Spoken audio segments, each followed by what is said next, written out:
दोस्तों नमस्कार दोस्तों, इंसान का आधा जीवन सरकारी नौकरी करने में निकल जाता है। फिर वक्त आता है बुढ़ापे की लाठी का, जब सरकारी कर्मचारी सेवानिवृत्ति होने के बाद अपना पूरा जीवन पेंशन के सहारे जीता है। कुछ सरकारी विभागों में पेंशन न मिलने पर धरना प्रदर्शन और आंदोलन के लिए सरकार के खिलाफ नारेबाजी भी करता है। ऐसे में राज्य कर्मचारी संयुक्त परिषद के अध्यक्ष इंजीनियर हरि किशोर तिवारी का बयान। खिड़की खुली, दरवाजा खुलने का इंतजार। परिषद आंदोलन के फलस्वरूप परवान चढ़ती पुरानी पेंशन योजना बहाली की संघर्ष यात्रा। लखनऊ लंबे आंदोलन और प्रधानमंत्री की लंबी चुप्पी के बाद यूपीएस को आंदोलन के फलस्वरूप परवान चढ़ती पुरानी पेंशन योजना बहाली की संघर्ष यात्रा बताते हुए राज्य कर्मचारी संयुक्त परिषद के अध्यक्ष इंजीनियर हरिकिशोर तिवारी ने कहा कि देश के प्रधानमंत्री नरेंद्र मोदी और एनजेसीए के केंद्रीय नेतृत्व से वार्ता करने के लिए सहमत हुए हैं।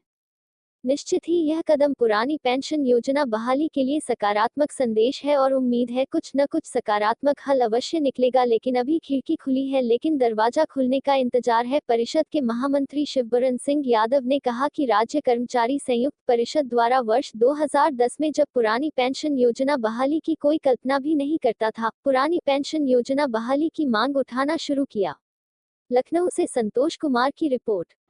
पुरानी पेंशन बहाली के लिए एक बहुत बड़े आंदोलन की श्रृंखला राज्य कर्मचारी संघ परिषद द्वारा रची गई। 2013 से लेकर 2013 में 13 दिन की हड़ताल उत्तर प्रदेश में हुई। उसके बाद में यहाँ से दिल्ली तक साइकिल यात्रा लखनऊ से दिल्ली तक हुई। उसके बाद संसद का घेराव हुआ। उसके बाद तमाम शिक्षक संगठनों के साथ में मिलकर हम लोगों ने 2018 में लाखों की रैली निकाली। उसके बाद 22 में भी हम लोगों ने 21 में फिर से रैली निकाली। और उसके बाद में हम लोगों ने निर्णय भी किए, जिसमें पॉलिटिकल निर्णय भी किया और वोट देने का, वोट की पावर दिखाने का भी काम किया। और यहाँ से होते हुए श्रृंखला चलती रही। उसके बाद भी जब बात नहीं बनी, ये कमेटी उत्तर प्रदेश से बनाई गई, उसमें तमाम आईएएस रखे गए और हम लोगों को भी रखा गया उसमें। और हम लोगों ने 2 महीने तक तर्क के आधार पर किया और 14% उससे हमें बढ़ा था। उसके बाद हम लोगों ने फिर बात शुरू की और हम लोगों ने केंद्रीय संगठनों को इकट्ठा करना शुरू किया। शिवपाल मिश्रा जी से बात हुई, जो राष्ट्रीय जनरल सेक्रेटरी हैं रेलवे के, और उन्होंने फिर सबको इकट्ठा किया। पोस्टल हुआ, बीएसएनएल हुआ, सभी लोग एक साथ आए और 1 साल पूरा लगातार हम लोगों ने 2023 में आंदोलन किए। जिलों से लेकर हम लोग लखनऊ आए। लखनऊ में एक बहुत बड़ी रैली स्टेडियम में हुई, रेलवे स्टेडियम में हुई। उसके बाद हम लोग दिल्ली गए और रामलीला मैदान में लाखों की रैली हुई और उसमें भी हम लोगों ने कहा, विरोध प्रकट किया। और उसके बाद ही श्रृंखला शुरू हुई दिल्ली में, जब हरकत पैदा हुई। जो सरकार कहती थी, जो सीतारमन जी कहती थी हम किसी कीमत पर नहीं सुनेंगे, उन्होंने कमेटी बनाई। ये हमारी पहली जीत थी।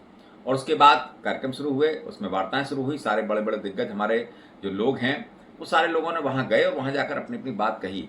और कहने के बाद ये हुआ कि वहाँ पर वो बातों को सुना गया। तमाम सारे आंकड़े हम लोगों ने भी उत्तर प्रदेश से दिए, जो हमने उत्तर प्रदेश सरकार को रखे थे, वही वहाँ भी काफ़ी दिए गए।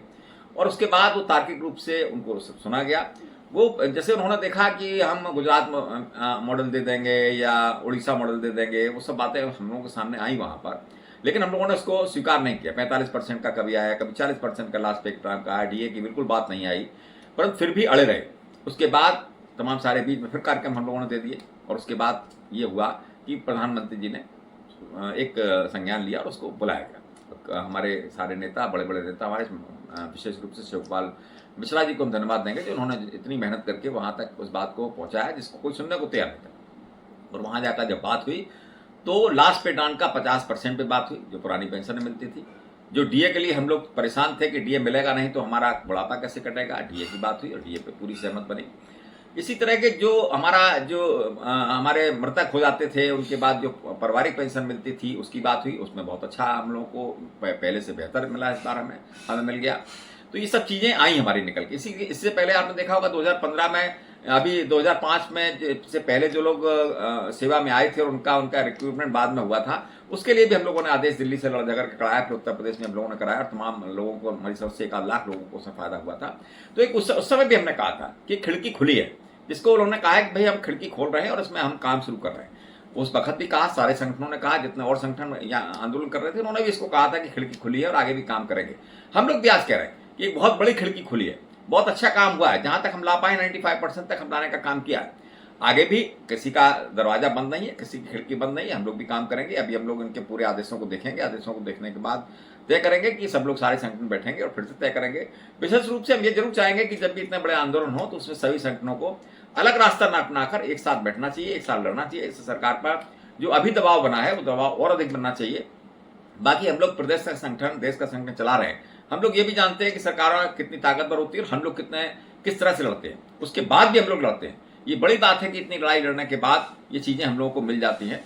तो हम समझते हैं कि ये एक अच्छा बिंदु है जिस पर आज हम लोग यहाँ तक पहुँचे हैं। खिड़की खुली है, एक दरवाज़ा खुला है, उसको हम लोगों ने तोड़ा है, 95% तक हम लोग पहुँचे हैं। कुछ कमियाँ रह गई हैं, नाम क्या देंगे इससे हमें कोई लेना देना नहीं होता है। ओपीएस की जो फैसिलिटीज़ हैं वो हमको मिलनी चाहिए, इसमें हरदलता हम भी नहीं अपना सकते और सरकार को भी नहीं अपनाना चाहिए। अगर वो ओपीएस के नाम पर भी दे सकती है तो उसे भी स्वीकार कर लेना चाहिए, इसमें हरदलता सरकार को भी नहीं करनी चाहिए।